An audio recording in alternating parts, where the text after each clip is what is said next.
All right, this week was a doozy.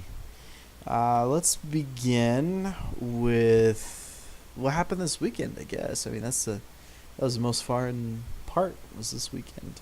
So, Sarah and Tim had a couple of bring friends free tickets for Silver Dollar City, and they invited us, and they had a couple left over, so we invited the Herzigs to come along with us so they could bring Henry and Lance. Them being the same age, we thought it might be more fun for Oliver and Thomas if they came along. So I was a little bit worried this time around because I was afraid that I had scared Oliver off from rides permanently. Because last time I had scarred him by taking him on whole, blah, blah, blah, blah, blah. I had taken him on Fire in the Hole for the very first thing, as opposed to some of the kiddie rides that were available. And so he didn't like anything else for the rest of the day. I don't think he trusted me one bit. Um, Anyways, so this time around was a lot different though. We started out with the kiddie rides with the Herzigs, and we went down to the to one of the kiddie areas, not the firehouse, but the other one. I think it's called the Grand Exposition, and he loved them. I think we started out on elephants that went around in a circle, and you could raise and lower the elephant in the air by pressing the button. And he absolutely fell in love. We rode every single thing in that area, and he enjoyed every second of it. And we went on. I think after that we went to grab lunch. We ate at the mine for a much needed cool down, down there in the AC and in the cool outside of the sun, and ate some salad and drank some water. We brought food for the boys, so we didn't have to pay for them. And we ate there. Then we went to the firehouse area, and again, Oliver loved all of the rides. About this point, though, we were conking out and ready to come home. In fact, that's what this picture is from. Thomas was riding on my shoulders, and he just gave up trying to stay awake. He just passed out and stayed up there for the rest of the day until we went home. It was a long drive home, but we made it back around 6 p.m. I was able to make it in time for a baptism of a young man, and it was great. He asked me to confirm him, and we did that today, actually. But I went there. I was kind of embarrassed because I didn't have time to change into a suit and tie, but I figured it'd be more important for me to be there and not be dressed super appropriately rather than be dressed appropriately and miss it all anyway. So I made it just in time.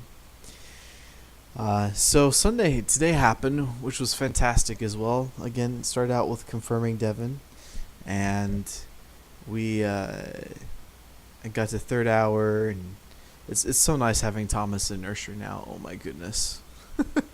we don't I love him, but having him in second hour, having the kids in sacrament meeting is so different than when you don't have kids, because you can't pay attention to a single thing of what's actually going on.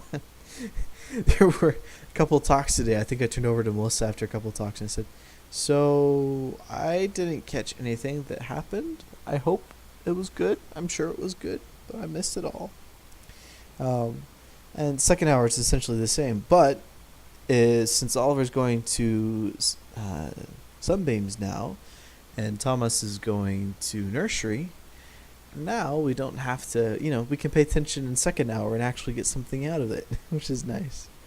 Third hour was fantastic. I was a little bit frustrated. Well, I wasn't frustrated. I was disappointed. I wasn't frustrated at anybody, but we had so many announcements and core business to attend to that my lesson was only like 10 minutes long, and I had painstakingly and put my heart into this lesson that I had prepared for today, and I basically got through the intro story. We went around and had a small discussion, and it was time to conclude. So I was a little bit sad about that, but that was okay. When we came home, Melissa let me take a nap after lunch. Thomas passed out, of course, on the way home from church. And after that, during my nap, Melissa had made some pumpkin bread, so we took it around to a couple of families that we wanted to be, we just wanted to minister to them a little bit, and we took that to a couple families. One of them actually invited us in for dinner, which was a surprise, and went in and had a fantastic street taco dinner with them. That was awfully nice of them. I have to admit, I was uncomfortable I didn't want to stay for a random lunch, but uh, I mean dinner. But uh, Melissa, ever being the better person that she is, convinced me to stay. And that it's kind of hard to disagree with your wife so strongly when you're in front of a lot of people. But uh, I'm glad that we did stay.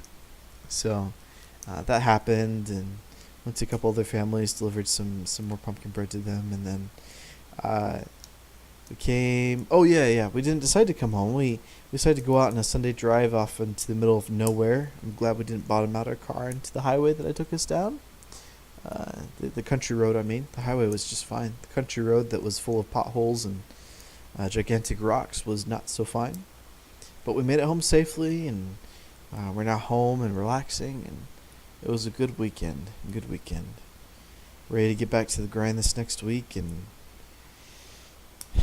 have some fun. I'm looking forward to it. Have a fantastic Wednesday night activity planned, and I've got a lot to do for work, so it'll be a good week. Anyways, we love you all, and we'll talk to you later. Bye bye.